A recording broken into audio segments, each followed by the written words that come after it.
Mahatma Gandhi, who had anticipated all this, thought that this system of education, which is so expensive, would not do if education was to be brought within the reach of every Indian, rich or poor.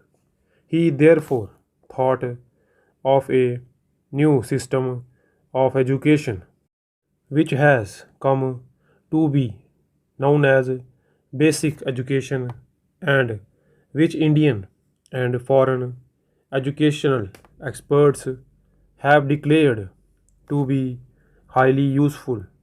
According to Gandhiji, as far as I understood him, there are two basic merits in this new system. Firstly, education under this system is imparted not merely through books but through some kind of practical work so that the knowledge which children acquire will not be the result of mere memorizing but of actual experience.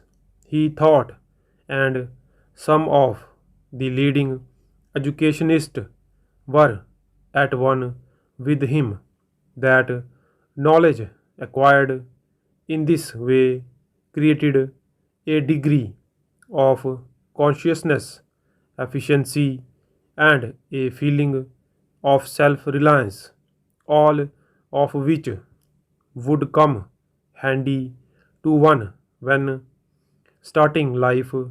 Secondly, the other merit in this system, according to him, is that it brings education for all within the pale of practical possibility, because the handicraft on which children would be working would bring some return in terms of money, which would go, at least in part, to meet the expenses of their education.